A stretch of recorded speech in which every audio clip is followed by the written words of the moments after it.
Graça e paz, abençoados. Voltando aqui, as duas árvores, parte 2. Então, abençoados, como sabemos, o reino dos céus, que é o reino de Deus, que é Cristo, foi a representação do portal dos céus. Ele disse: é chegado a vós o reino dos céus. Ele estava anunciando: é chegado a vocês de volta o Éden. O portal está aberto, é isso que ele está dizendo.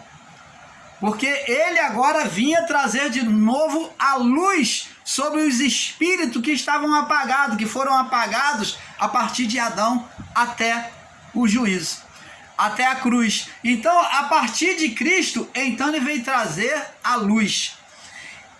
Como sabemos, a árvore da vida, como sabemos, na árvore da vida estava a eternidade, né? Gênesis 3, 22, né? Por isso que Deus, não, após o pecado, Deus não permitia mais agora o homem comer. Ele poderia comer antes, mas não fez. Então agora depois, ele não, no estado pecaminoso, ele não podia comer. Como sabemos, na árvore da vida estava a eternidade. Gênesis 3, 22.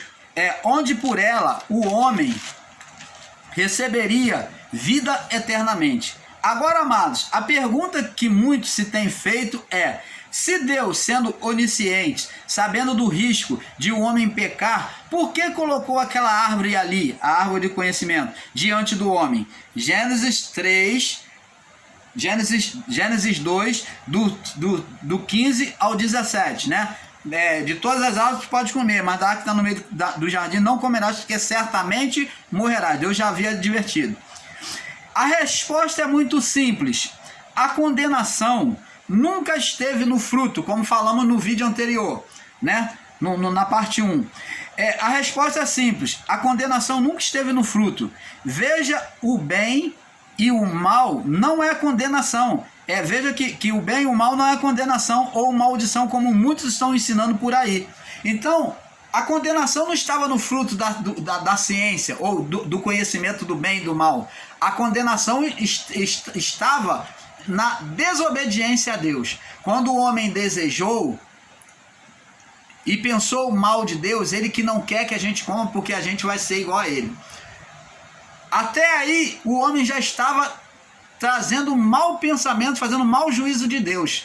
Mas até aí para Deus era tolerante. Mas quando o homem era tolerante diante da inocência do homem, mas quando o homem toma do fruto e come, aí então o homem transgrediu. O homem fez aquilo que Deus disse que não era para fazer. Então a condenação estava no fruto. No fruto. E não, a condenação estava no ato e não no fruto. A condenação estava no ato de pegar e comer, e não no fruto. O fruto em si era bom, porque o próprio Deus tinha e tem, o Deus e os anjos têm essa essência, esse conhecimento do bem e do mal. Ele é dominador, tanto do bem quanto do mal.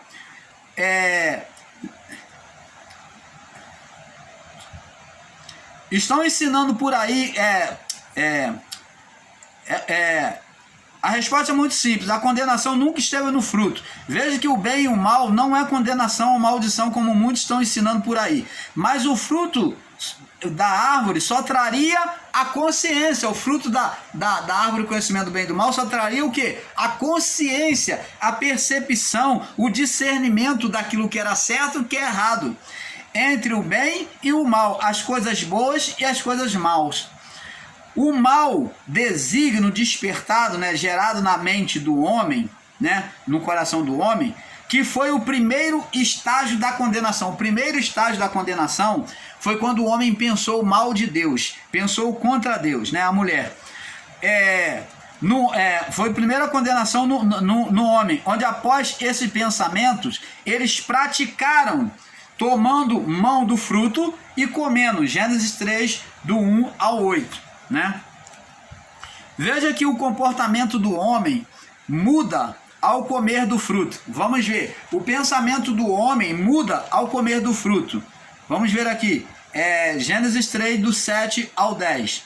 E então foram abertos os olhos de ambos e conheceram que estavam nus, e cozeram folhas de figueira e fizeram para si aventais. Então, ao comer do fruto, qual o efeito que o fruto fez? Agora vamos falar do fruto da árvore do conhecimento do bem e do mal. Qual o efeito que ele fez? Trouxe a consciência. Tirou a inocência. Agora eles conhecem o que é bem, o que é mal. Então agora, quando eles perderam a inocência, olharam para si, viram que estava nu. Viram que estava nu. Se eles não tivessem comido do fruto, eles não iam perceber. Irmão Paulo, então você acabou de admitir que o problema estava no fruto. Não. A condenação veio pela atitude de tomar e comer. Mas o fruto não. Vamos explicar isso aí, vamos um pouquinho mais adiante. Então foram abertos os olhos de ambos e conheceram que estavam nus, e cozeram folha de figueira para si, e fizeram para si aventais. E ouviram a voz do Senhor Deus que passeava no jardim pela viração do dia, e esconderam-se. Agora eles passaram a ter malícia, mostrou astúcia. Esconderam-se Adão e a sua mulher da presença do Senhor entre as árvores. Então ele tornou-se agora com astúcia. Essa astúcia aqui já era um mal da carne em condenação. Era um mal espiritual.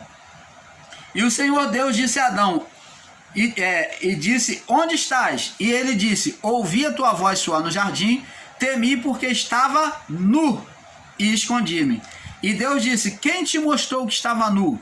Comeste tu da árvore, te ordenei que não comesse? Então, se foi Deus que amaldiçoou eles, Deus está falando aqui, não que foi o fruto, mas que o ato da desobediência é que levou eles, porque se eles desobedecessem, aquele fruto que ele comesse ia fazer ele se ver nu. O efeito do fruto ia, consequentemente, trazer a revelação a eles, fazer eles olhar pelo lado exterior. O homem tornou-se físico. O fruto mostrou agora sobre a visão física, tornando agora o bem e o mal. Você está entendendo, amado? Então, agora vamos prosseguir aqui. Veja que o comportamento do homem muda, vê que se vê nu, a sentença vê que o homem muda ao comer do fruto, se vê nu, sentem vergonha e se escondem do Criador. Gênesis 3, do 7 ao 10. A árvore da consciência abriu de fato o entendimento do homem, do bem e do mal. Vemos logo que a seguir que a astúcia passa a se manifestar, passa a ser manifesta no homem. Gênesis 3, do 11 ao 13. A astúcia. Veja que o homem e a mulher se tornam acusadores, onde esse tipo de manifestação não veio da árvore, mas da atitude de oposição em desobedecer ao Criador. Então, agora quando Deus pergunta, quem te mostrou que estava nu? Aí o homem acusa a Deus e acusa a mulher ao mesmo tempo. Primeiro ele acusa a Deus. Quando ele falou, Deus perguntou, quem te mostrou que estava nu? Ele falou aqui, ao invés de ele falar a mulher, só a mulher, foi a minha mulher. Não, ele não falou, foi a minha mulher, a minha disjuntora que me deu e eu comi. Não, olha o que o homem diz para Deus, a mulher que tu me deu, acusando que Deus que deu uma mulher defeituosa para ele. Você está entendendo, amado? Então ele acusou a Deus e a mulher.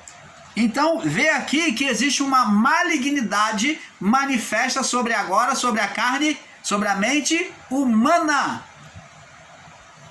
Agora, Adão, como a mulher, no início, pensando mal de Deus, ele se torna astucioso também.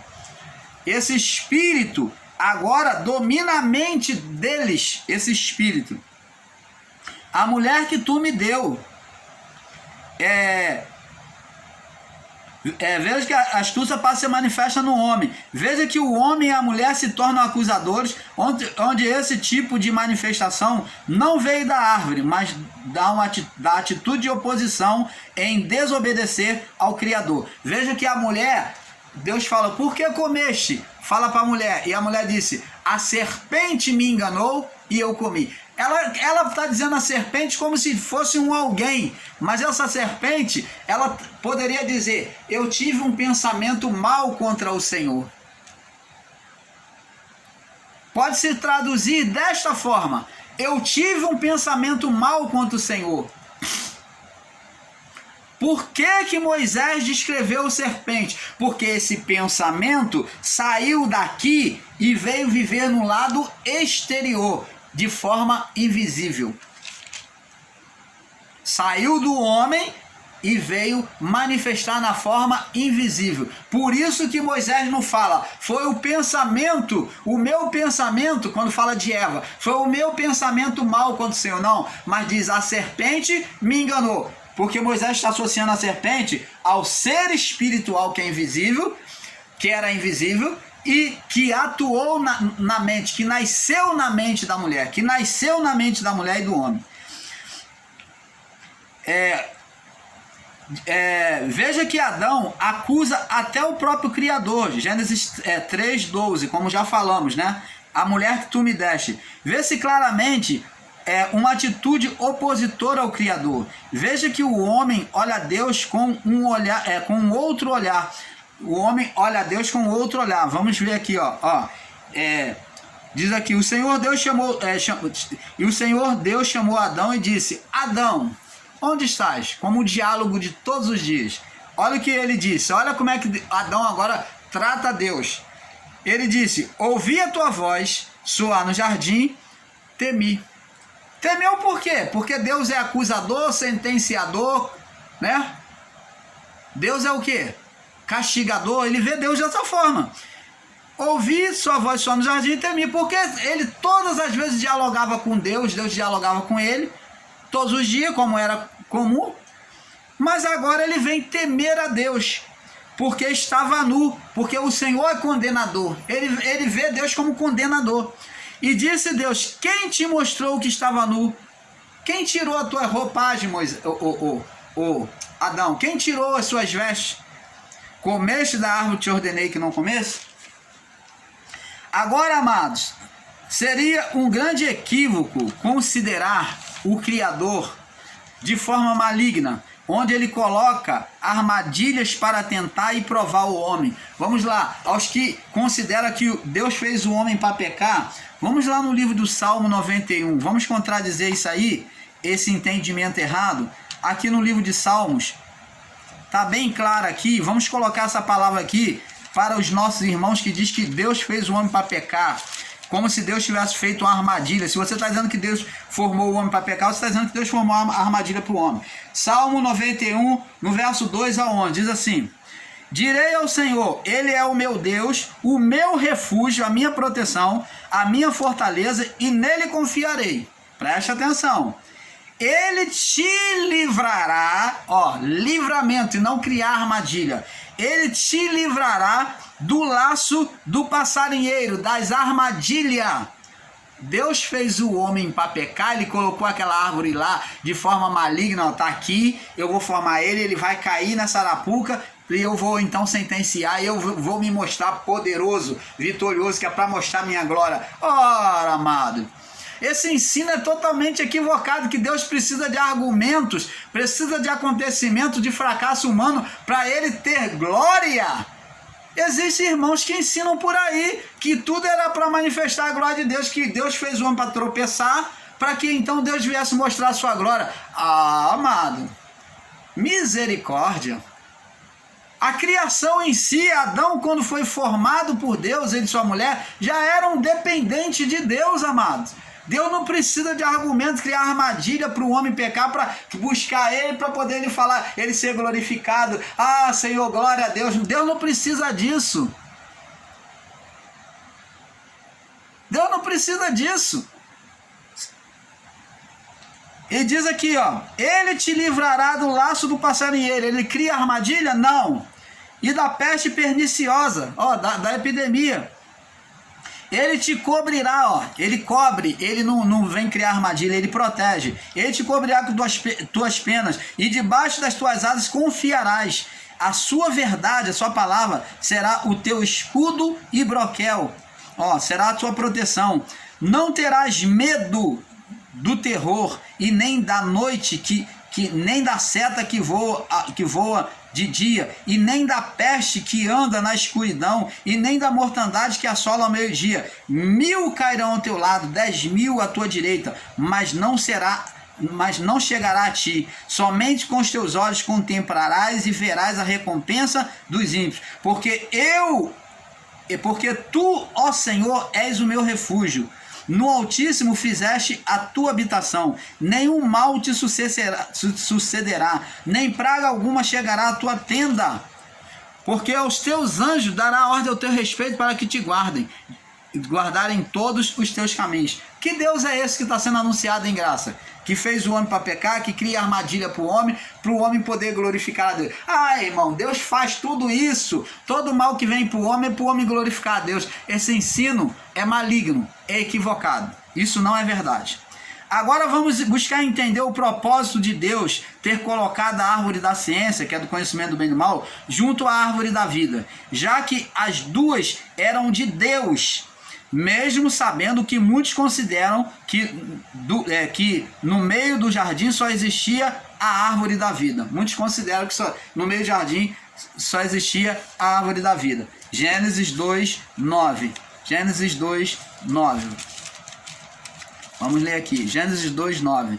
E o Senhor Deus fez brotar da terra toda a árvore agradável à vista, que eram as outras árvores, e boa para a comida. As outras árvores, né? Frutífera. E ponto e vírgula. E a árvore da vida ele pôs aonde? No meio do jardim. E também, ó, vírgula, né? A árvore da vida, vírgula, dizendo que existia uma outra árvore. E a árvore do conhecimento do bem e do mal. Então tá aí, as duas árvores foram plantadas no meio. Então não se pode fazer literalização e querer botar uma árvore em cima da outra. Não, irmão Paulo, só pode existir uma que no meio é meio. Não, isso aí é ser radical.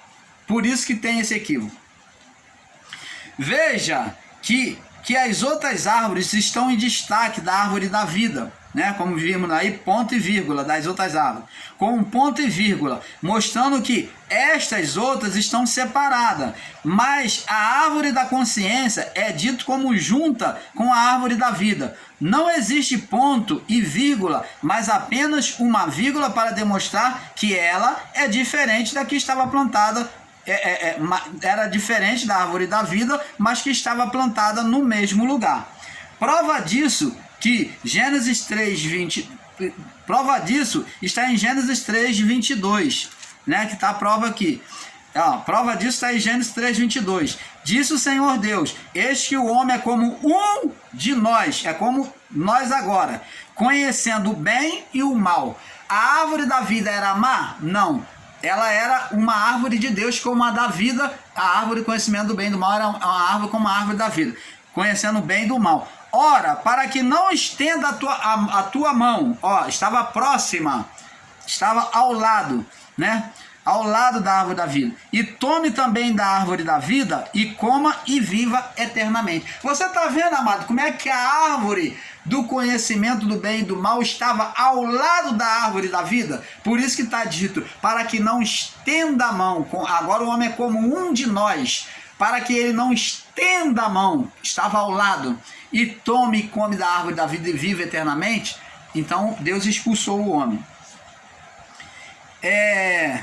Isso mostra o cuidado de Deus em apartar o homem, pois outra árvore estava ao lado, a da vida.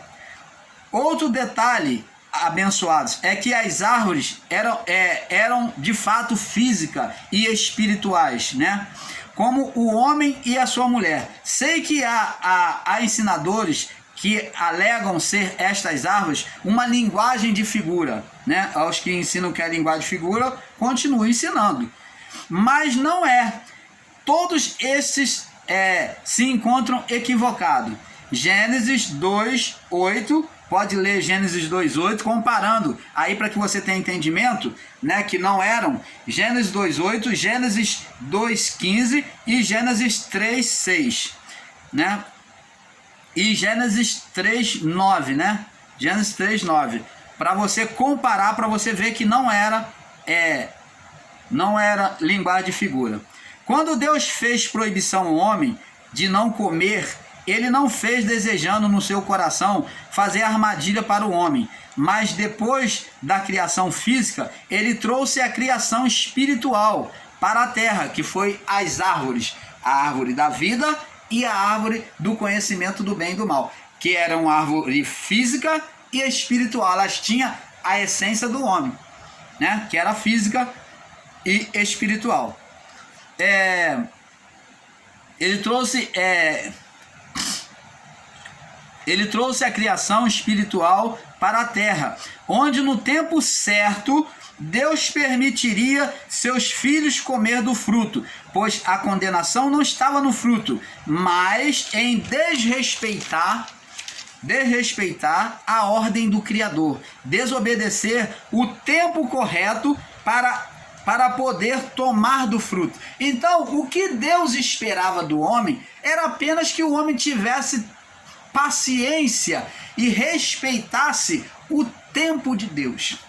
Olha, amados, aqui está o ponto-chave dessa questão das árvores. A resposta de toda essa condenação que se deu está aqui: o tempo. A falta da espera do tempo de Deus trazer a revelação, em permitir ao homem comer do fruto. Então, o homem, quando ele toca na árvore, ele com a sua mulher, e come do fruto, ele desobedece não só a Deus, mas ele ultrapassa as leis de Deus, se botando como o próprio Deus, porque ele não respeita o tempo e o momento que Deus determinou para ele comer. Deus estava dizendo, ó, a árvore está aqui, deixa elas crescer aí, deixa elas aí, dentro do tempo certo você vai poder comer dessa árvore daí, do conhecimento. Deus não omitiu ao homem, tanto que ele deixou à vista do homem. Ele não botou escondido, mas era somente o homem obedecer a Deus e respeitar o tempo da revelação de Deus. Aqui está uma grande revelação, que é o tempo. Foi justamente por causa do tempo, de o homem não esperar o tempo de Deus, é que houve toda a transgressão humana, adâmica. Você está entendendo, amado? Agora vamos entendendo isso. Antes, o homem queria uma aproximação de forma precipitada. O homem já queria chegar diante de Deus, ser igual a Deus. O homem não quis esperar o tempo de Deus para poder conhecer mais coisas de Deus. Ele já queria, no tempo dele, já acessar os céus, já conhecer as coisas de Deus. Por isso que ele comeu, desejando já ter o conhecimento que Deus tinha. Porque naquela árvore, que é a árvore do conhecimento, ele teria aquilo que Deus tem. Tanto que Deus diz assim ao homem comer: vejo que o homem é como, ó, comparação, um de nós. Nós quem? Ele e os anjos.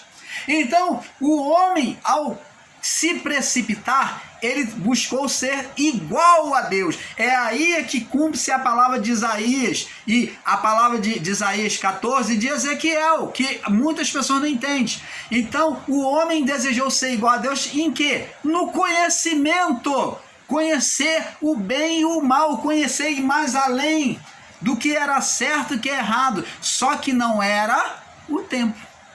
A transgressão do homem foi não esperar o tempo. Você está entendendo, amado? Canal Luzes da Graça, trazendo a revelação do Pai a você. Então receba isso da parte de Deus. Antes, o homem já queria a aproximação de Deus de forma precipitada, dentro da sua própria vontade e dentro do seu próprio tempo. Vamos lá no livro de Provérbios 19, que fala sobre o tempo. O tempo, Provérbio 19. Vamos ler aqui, Provérbios 19. Vamos ler Provérbios 19, vamos entendendo. Canal Luzes da Graça vai avançando a cada dia no conhecimento do Pai. Canal Luzes da Graça. Na sua humildade, o Pai tem concedido cada vez mais o saber a nós. Nós não andamos escorado em outros canais pregando e sendo repetitivo nos ensinos de outros irmãos, mas buscamos a essência do Pai. Provérbio 19, do 2 até o 9, vamos ler. Do 2 ao 9. Melhor é o pobre que anda na sua integridade do que o perverso de lábios e tolo. Assim como não é bom ficar a alma sem conhecimento, a alma de Adão ali e Eva queria conhecimento, mas tinha que esperar o tempo de Deus. Assim como não é bom a alma ficar sem conhecimento, peca aquele que se apressa com os seus pés. Opa! Adão e a sua mulher pecou diante de Deus ou não? Transgrediu a lei de Deus ou não? Transgrediu. Porque ele se apressou, ele não esperou o tempo para comer do fruto, não era o momento, amado. Então o tempo é que fez o homem se precipitar, a falta da espera do tempo certo é que trouxe a transgressão ao homem. O pecado foi a transgressão do tempo, não esperar o tempo de Deus. Verso 3, a astúcia do homem perverterá o seu caminho, a maldade do homem que surgiu aqui em Eva, astúcia, e o seu coração se irará contra o Senhor. Olha só, está tudo descrito aqui, o que aconteceu no coração, na mente de Eva e de Adão. As riquezas granjeiam muitos amigos, mas ao pobre o seu próprio amigo o deixa. A falsa testemunha não ficará impune, e o que respira mentira não escapará.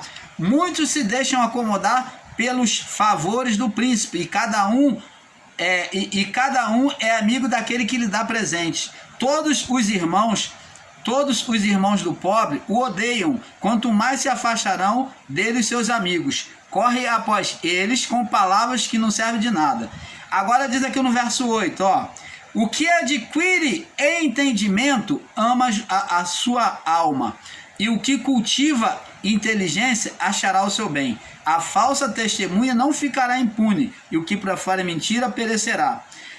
E ao tolo não é certo gozar de deleite, quanto menos os servos dominar sobre os príncipes. A prudência do homem, o cuidado do homem faz reter a sua ira, né? Faz o homem dominar-se a si mesmo, e a sua glória é glória sua passar por cima da transgressão.